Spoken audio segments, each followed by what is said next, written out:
My wife gave me an ultimatum. Give me access to your inheritance or I'm walking. I said, then walk. She thought I was bluffing right up until she found out I'd already locked every dollar into an irrevocable trust that legally excludes spouses. The look on her lawyer's face when he read it was worth more than the money. Original post. I, 37 male, lost my dad 8 months ago. Heart failure. It happened fast. 1 week he's fixing the fence in my backyard. The next I'm picking out a casket. We were close. The kind of close where he'd call just to tell me the weather and I'd call just to hear him complain about it. He spent his whole life building a plumbing and mechanical contracting company. Started with 1 truck and his own 2 hands. Ended up with a crew of 40 guys in every commercial contract in the county. Sold the company 3 years before he passed. Put the money into safe, boring investments. Never touched the principal. When he died, he split everything down the middle between me and my brother. After estate taxes and the way the split worked out, I inherited about $791,000. My wife, 34F, and I have been married 5 years. She works part-time at a dental office, doing front desk and scheduling, brings home maybe $26,000 a year. I'm a civil engineer. I do site design for a mid-size firm, make around $89,000. We've always kept our money mostly separate. Her account, my account. 1 joint account for the mortgage and utilities. It never caused a single argument. That was kind of the point. When the inheritance cleared, I opened a separate investment account at a bank neither of us used, just my name on it. And I told her about it right away. Sat her down, showed her the statement, told her the exact figure, everything. I don't hide money. That's not who I am. And she said all the right thing. How heartbroken she was for me. How proud my dad would be. How it was such a blessing, such a good cushion for our future. How we'd never even have to think about it unless something catastrophic happened. That version of her lasted about a month. Then it started. And it started so small, I almost missed it. We're driving home from her sister's place and out of nowhere she goes, you know what we should really do? Finish the basement, turn it into a proper family room. I said the basement was fine. It's just concrete and boxes down there. We could pull 30 grand from your dad's money and it'd add value to the house. We'd get it back when we sell. I let it drop, but it didn't drop. It just came back wearing a different outfit every time. My car's making that noise again. Maybe it's time. Her car is a 2020 Mazda with 50,000 miles on it and no noise I ever heard. I've always wanted to see Italy before I turned 35. We have the money now. Why are we living like we don't? We should buy a duplex, rent out half, use the inheritance for the down payment. That's how people build real wealth. Every single conversation, no matter where it started, ended at that account. Then one Thursday night, we're eating dinner. I'd made pot roast, her favorite, because it had been a rough week. She sets her fork down, wipes her mouth, and looks at me with a face I had genuinely never seen in 5 years of marriage. Flat, cold, made up. We need to talk about the account. My stomach did something I didn't like. Okay, I want to be on it. My name added full access the same as you. I stopped chewing. What? We're married. Everything we have is supposed to be shared. That's what a marriage is. What's mine is yours. What's yours is mine. You know about it. You've seen every statement. I'm not keeping a secret from you. Knowing about it isn't the same as having access to it. I can't move a dollar. I can't decide anything. I have no say in almost $1 million that's sitting right there. How is that a partnership? It's my inheritance. It's what my dad left me. It stays in my name. And her whole face shifted, went to stone. So you don't trust me. This isn't about trust. It's completely about trust. You think I'll waste it. You think I'll take it and run. You think I'm some gold digger. I think it's separate. It's not our money. It's what my father worked 40 years to build and then left to me. Our money. She laughed, and there was nothing warm in it. That's a good one. Okay, then here's where we are. Either you add me to that account full and equal, or I'm done. I'll leave. The kitchen went so quiet I could hear the clock on the wall. You're giving me an ultimatum. I'm telling you what I need to feel like you're equal. You're threatening to end our marriage if I don't hand you access to my dad's inheritance. I'm telling you I won't stay married to a man who treats me like I can't be trusted with money. And I looked at her. I mean, I really looked at her. The woman I'd married 5 years ago, who I'd bought a house with, who I thought I'd grow old with, now sitting across a plate of pot roast telling me to give her $750,000 or she'd walk out the door. So I said, then leave. She blinked. What? You heard me. That's your ultimatum. So leave. You don't mean that. I mean every word of it. You want to end this marriage because I won't give you my father's money. Fine. End it. You're calling my bluff. I'm taking you at your word. That's different. Her face ran through about 10 emotions in 5 seconds. Shock, then rage, then shock again. You would actually let me walk out over this? You're the one walking. I'm just not stopping you. This is insane. It's just money. If it's just money, why are you willing to divorce me over it? She shoved back from the table so hard her chair screeched across the tile. Fine. I'll go to my mother's. Give you time to sit here and think about how you're throwing away a marriage over your ego. She grabbed her purse and her keys and walked out. Didn't pack a bag, didn't slam the door even, just left. I sat at that table until the food went cold and the kitchen went dark. I kept running it back, looking for the place where I'd misunderstood her, but there wasn't one. She'd been perfectly clear. The money or the marriage. I called my brother around 10 that night. Hey, she left. What? What do you mean she left? Gave me an ultimatum about dad's money. Full access or she's gone. So she's gone. Long silence on his end. Then, you need a lawyer, like now. I figured, no, I mean it. There's a woman woman Dad used for the estate stuff. Does trust and asset protection. Sharp as a knife. I'll send you her number tonight. Call her first thing. Yeah, thanks. You okay? Honestly? No idea. Ask me tomorrow. I called at 9 the next morning. They had a cancellation and squeezed me in that afternoon. The lawyer, her name was Colette, was maybe 50. Sharp gray blazer. The kind of calm that comes from having seen everything twice. I told her the whole story start to finish. She let me talk without cutting in once. When I ran out of words, she folded her hands on the desk. Can I be direct with you, please? Your wife just told you exactly who she is. She values that inheritance more than she values you. That's what an ultimatum is. In plain terms. Don't argue with it. Believe it. I'm starting to. Good. Because here's what we do, and we do it quickly. We build an irrevocable trust. We move the entire inheritance into it. You're the beneficiary. And here's the part that matters most. We draft it so that spouses are specifically, explicitly excluded from any claim to a single dollar of it. Whether she files for divorce next week or in 15 years, it does not matter. That money is untouchable. It can't be divided. It can't be counted as marital property. It can't be reached. How fast can it be done? I can have a draft to you by Monday. You review, you sign, we transfer the assets, and it's finished. Once it's irrevocable, understand it's permanent. Even you can't undo it or pull the money back out. That permanence is the entire point. That's what makes it airtight. Do it. Smart. Your father clearly raised a careful man. She texted me that night. Have you cooled off? Ready to talk about this like adults? Me. My answer is still no. Her. Then I'm serious. This is a deal breaker. I won't come home to a man who thinks I'm a thief. Me. Understood. Her. That's it? You're really going to just let me go? Me. You gave me an ultimatum and threatened our marriage. I'm respecting your decision. Her. Wow. Unbelievable. That money has turned you into someone I don't even recognize. I didn't reply. There was nothing to say that would help. She stayed at her mother's. 1 week, 2. She texted a handful of times, asking if I'd come to my senses. I left them on read. Then she texted asking to come get some of her things. Me. It's your house too. You don't need to ask me. She came by on a weekday while I was at work, took most of her clothes, her toiletries, and left her house key sitting on the kitchen counter. The trust was finalized 6 days later. All $791,000 moved in and locked down. My brother and I as co-trustees. Me as sole beneficiary. The section excluding spouses ran nearly a full page. Colette does not do things halfway. 3 weeks after she walked out of my kitchen, I got a call from a law office I'd never heard of. She'd filed for divorce. Update 1. The divorce petition showed up in a flat manila envelope on a Tuesday. Her attorney was a name I didn't recognize, so I looked him up. Tiny practice, strip mall address, reviews all over the map. A discount lawyer, basically. And the petition looked it. Wrong dates, a misspelled street name, formatting that was all over the place. My brother's contact recommended a divorce attorney to go with Colette. Her name was Vera. Early 60s, tailored suits, known for chewing up opposing counsel and not thinking twice about it. First meeting, she laid the petition out across her desk and actually smiled at it. She's asking for half the inheritance. Can she get it? No. What I find funny is, she doesn't know that yet. Her lawyer either hasn't figured it out or hasn't told her. Vera tapped the paper with one finger. This is going to be a very expensive lesson for her. We filed our response inside the week. Standard division. House equity split 50-50. Joint account divided. Retirement handled per state law. But the inheritance was listed as separate property, held in an irrevocable trust, not subject to any division, with the full trust documents attached. Her lawyer sent over a request for financial discovery. We gave him everything. Bank statements going back 3 years, the investment history, my pay stubs, our tax returns, and the entire trust, all 58 pages of it, with the spousal exclusion language highlighted in yellow so nobody could miss it. Vera called me maybe 8 days later, and I could hear the grin in her voice. You've got to hear this. She put me on speaker and played a voicemail from my wife's attorney. The guy sounded like he hadn't slept. Hi Vera, this is Mark. Listen, we need to talk about this trust arrangement. My client was not fully aware of the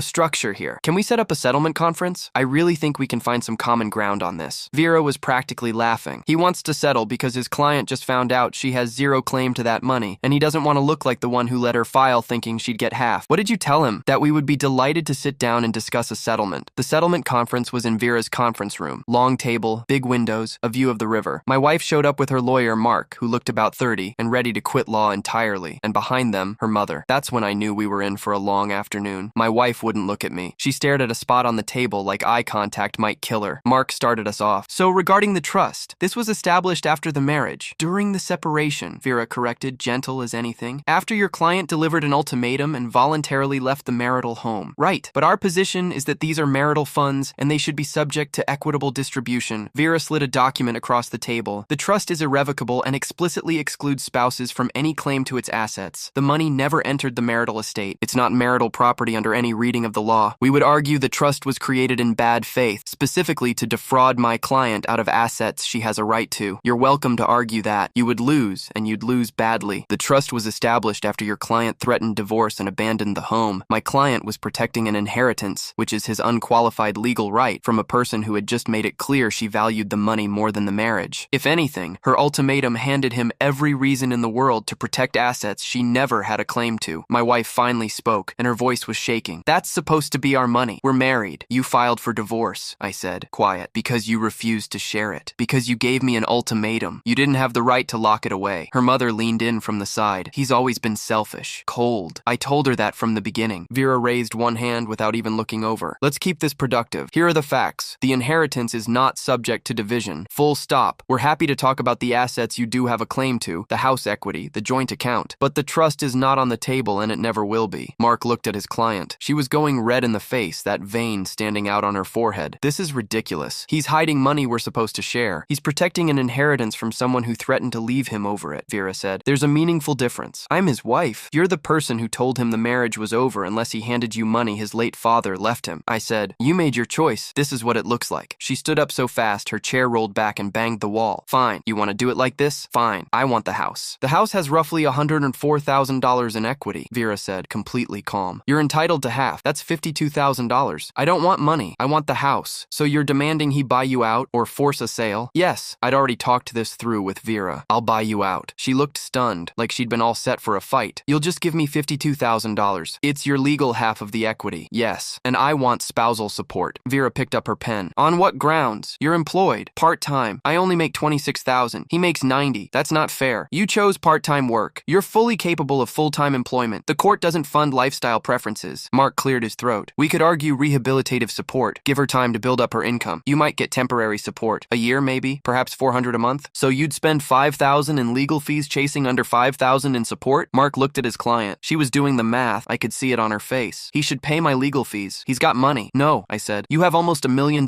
in a trust I can't touch to pay marital debts. You wanted this divorce. You pay your own lawyer. Her mother started whispering fast and urgent in her ear. My wife's face went from red toward purple. This is garbage. You're doing this to punish me. You punished yourself the day you threatened to leave me over money that was never yours. You walked out. You filed. You don't get to be shocked that it has a cost. Mark stood. Let's take 15. They left the room. Vera looked at me. She'll come back with a list. Specific items from the house. Brace yourself. She was right. 20 minutes later, they filed back in, and my wife had a legal pad with items written out in the hallway. She wanted the leather sectional we'd bought for $3,000. The dining set, my 75-inch TV, my grandfather's tools that my dad had passed to me, my vinyl record collection, close to 200 records, most of them gifts from my dad over 20 years. Even my truck, a paid-off pickup in my name. I said no to every single one. You owe me, after everything. I owe you half the marital assets. That's the law, that's all. You don't get to strip the house out of spite. Those records are worth thousands. They were gifts from my father over 2 decades, not marital property. You're robbing me. Requesting property you have no legal right to after you filed for divorce is a lot closer to attempted robbery, actually, Vera said mildly. We haggled for another 3 hours. What we landed on? She gets $52,000 for her half of the house equity. She keeps her Mazda, already in her name. She takes her personal belongings and half of the furniture we bought together during the marriage. Not the family pieces, not the gifts. No spousal support. Each pays their own attorney. We split the roughly $3,600 of credit card debt down the middle. She signed. But the look she gave me across that table when she put the pen down was pure, distilled hatred. You're going to regret this, she said. I really don't think I am, I said. Update 2. The divorce was finalized about 7 weeks later. I paid her the $52,000 out of my regular savings, worth every cent to own my house clean and clear of her. She moved into an apartment across town and told everyone she was just staying with her mom for a bit. The bit lasted maybe 2 weeks before the real circus started. First act, torch my reputation. She started telling everyone we knew that I'd hidden money from her, that I'd cheated her blind in the divorce, that I'd gamed the legal system to steal what was rightfully hers. Mutual friends started calling. Man, what happened? She's saying you hid assets. I kept it short every time. We got divorced. It's done. I'm not gonna relitigate it over the phone. Most people got it. A few didn't. I lost maybe 4 friends who just swallowed her version whole and never asked me a thing. Turns out those weren't friends worth keeping. Then she escalated. A note showed up at my house, hand-delivered, not mailed. It was an invoice, written out on lined paper, claiming I owed her $16,200 for home improvements she said she'd paid for during the marriage. I photographed it and sent it to Vera. Vera sent her a letter. The divorce is final. All claims resolved per the signed settlement. All future contact goes through this office, and continued direct contact would be treated as harassment. My ex started texting me anyway, from a new number. You ruined my life. I hope it was worth it. You'll get yours. What goes around comes around. Everyone is going to find out the kind of person you actually are. I blocked the number after the third one. That's when it got genuinely unsettling. Her mother called my office, got through to my direct line somehow, then asked to be transferred to my manager. Told him I was illegally withholding money from my ex-wife and that there could be an investigation coming. My manager, who I'd told the whole story to months earlier, told her never to call again and hung up. Then he pulled me aside. "Your ex-wife's mother just called me." "I know. I'm sorry." "Don't be sorry. Just wanted you to hear it from me." I told her not to call back. If she does, we document it and it becomes a real problem for her. I appreciate that. Vera sent formal cease and desist letters to both of them. All the right legal words: harassment, defamation, consequences if it continued. It went quiet for about a week. Then my ex filed a motion to reopen the divorce. Her grounds: she'd signed the settlement under emotional duress, she hadn't understood what she was signing, and there were undisclosed assets, the trust, that should have been divided. Vera called me and she sounded almost delighted. "Don't stress. This is a Hail Mary. She has nothing. But we do have to respond, and I'm going to enjoy it." Back to court. Same judge who'd signed the divorce. He looked distinctly annoyed to see us back on his docket. My ex had hired a new lawyer, and this one was clearly not cheap. Sharp suit, leather folio, the whole package. She was spending serious money now. The new lawyer stood. Warren, his name was. Very polished. "Your Honor, my client signed the settlement under coercion. The trust, established during the separation, contains what should be marital assets subject to equitable distribution." Vera stood, and she had this presence in a courtroom. Everybody just kind of leaned in. "Your Honor, may I walk the court through a timeline?" She laid it all out, step by step. The ultimatum, my ex leaving the marital home, the 3 weeks she stayed gone, the trust established during that separation for legitimate estate and asset protection purposes, the complete financial disclosure during discovery, my ex's own signed statements acknowledging the inheritance and its exact amount. Then she presented the trust itself, showed the court the irrevocability, the explicit spousal exclusions, the legitimate purpose of protecting an inheritance. The judge read through all of it, slow and careful. When he looked up at my ex, there was no warmth in his face at all. "Ma'am, you were aware of this inheritance when you filed for divorce?" "Yes, Your Honor, but..." "And you were represented by counsel throughout the proceedings?" "Yes, but my lawyer didn't." "Did you sign the settlement after having the opportunity to review it?" "I did, but I didn't understand that the money would." "That's not fraud, ma'am. That's you being unhappy with the outcome." He set the papers down and looked at her over the top of his glasses. "Your motion is denied. The settlement stands as signed. And ma'am," he paused, "let it hang there. If you file any further motions without substantial new evidence of actual fraud or coercion, I will entertain a motion for sanctions. Do you understand what that means?" My ex looked at her expensive new lawyer. He was suddenly very interested in his folio and would not look up. "It means you would pay his legal fees," the judge said plainly, "and possibly face additional penalties for wasting this court's time. Are we clear?" "Yes," she said, barely audible. "Good. We're adjourned." Outside the courthouse, she tried to come at me across the steps. Both lawyers stepped in at the same time to block her. "You took everything," she shouted. "I took what was mine by law. You chose to leave. You chose to file. You just can't stand that there were consequences. I gave you 5 years. You gave me an ultimatum over my dead father's money. That's not love. That's greed. You're going to end up alone, you know that?" Vera steered me toward the parking garage. "Don't engage. It's over. We got coffee back at her office." "That's the end of it," she said. The judge could not have been clearer. No more motions without real grounds. Any lawyer who takes her case after that is either incompetent or broke. And after that sanctions warning, nobody's that foolish. Turned out she wasn't that foolish either. I didn't hear from her directly again, but the grapevine kept me current. She burned through her $52,000 in about 5 months. A leased SUV she didn't need, new furniture, a trip to Cancun, bailing her mother out of debt, eating out every night. When the money ran dry, she tried to get a personal loan. The bank called me to verify employment and income because she'd put me down as a reference without ever asking. I told them I wasn't comfortable being a reference for my ex-wife. Loan denied. She had to give the leased SUV back and move in with her mother for real this time. The part-time dental job wasn't enough to live on alone. She asked for full-time hours, but the office had already filled those slots. Last I heard, she was juggling the dental job and a second gig at a pharmacy counter, and still telling anyone who'd listen that I'd financially destroyed her. Meanwhile, I refinanced the house at a good rate. The trust kept growing quietly in boring index funds. My brother and I set up a scholarship in Dad's name at the trade school where he'd learned his craft for kids going into the skilled trades. We funded 2 the first year. Dad would have loved that more than anything. Life got quiet, and quiet was exactly what I needed. Final update. It's been about 13 months since the divorce was finalized, and I think this is where I closed the book on it. My ex eventually landed a full-time job at a dental group across the county. Pays better than the front desk gig. Last I heard, she's still with her mom but saving to move out. Also heard she's seeing someone new. Genuinely, I hope it goes better for her this time. Her mother still runs me down to anyone who'll sit still for it. Says I robbed her daughter, ruined her. Most people who know the whole story just nod and change the subject. A few believe her. I've made my peace with not being able to control that. I did have to cut off a couple of mutual friends who kept leaning on on me to help her out financially, because I have the money and she's struggling. They got a firm no, and when they wouldn't drop it, I cut them loose. Real friends don't put you in a vice like that. The house is fully mine now. I finished the basement myself, the thing she wanted to spend 30 grand on, repainted, got some new furniture, turned the spare room into a proper home office. It stopped feeling like our house and started feeling like mine, and that mattered to me more than I expected. The trust is doing precisely what it was built to do. Growing, steady, safe. My brother and I are expanding the scholarship to 4 students next year. It feels like Dad's still out there doing some good. I got a promotion at the firm a few months back. More responsibility, better pay. I've been throwing the extra at the mortgage. If I keep it up, I'll own the place outright in about 9 years instead of 30. I started seeing someone around 4 months ago. She's a pediatric nurse, owns her own little place, completely independent, doesn't need a thing from anyone. When I gave her the short version of the divorce, her whole response was, "She gave you an ultimatum over your dad's inheritance? What did she think was going to happen?" That was it. No fishing for the number. No questions about how to get access to anything. Just plain recognition that my ex had made a terrible decision. We're taking it slow, but it's easy. It's calm. No games, no scorekeeping, no demands. Just 2 people actually enjoying each other's company. My ex texted me a couple of months ago from yet another new number. "Just so you know, I'm doing amazing. Better than I ever was with you. Never needed your money anyway." I didn't respond. Vera had told me this one was coming. The "I'm thriving" message, sent specifically to get a rise out of me or make me feel guilty. I let it sit there unanswered. The whole thing taught me one thing I'll carry the rest of my life. When somebody shows you who they are, believe them the first time. When somebody hands you an ultimatum, let them follow through on it. When somebody chooses money over you, let them have the money and lose you. My ex looked at my father's inheritance and saw a jackpot she'd earned by signing a marriage license. When I said no, she was certain an ultimatum would break me. She thought I'd fold, that I loved the marriage more than my own line in the sand. She was wrong. It was never really about the money. It was about what my dad built with his own hands over a lifetime and what he wanted to leave behind. My ex wanted to control it, spend it, decide its fate, simply because she'd married me. That is not how inheritance works. That is not how marriage works either. The moment she said the money or the marriage, she told me exactly who she was. Someone who'd use a wedding ring as leverage. Someone who looked at me and saw a bank account. So I called her bluff. She left. She filed. She tried to claim money she never had any right to. The law said no. She tried again. The judge told her to stop wasting his time. Now she's living her life and I'm living mine. And we are both, without question, better off apart. The trust did its job. It protected my father's legacy from someone who thought a marriage certificate entitled her to it. And honestly, looking back, that ultimatum might be the best thing that ever happened to me. It showed me exactly who she was before kids, before more years got poured down the drain. If you're ever standing where I stood, protect what's yours. Draw the line and hold it. Don't let anyone bully you with ultimatums over money they never earned and have no claim to. If a person is willing to end your marriage over an inheritance they never contributed a cent to, let them go. The right person won't ask for your inheritance, won't hand you ultimatums, will understand that some things stay separate and that boundaries are how you know you're respected. My ex wanted my father's money and thought a threat would get it for her. It didn't, and I'm doing just fine without her.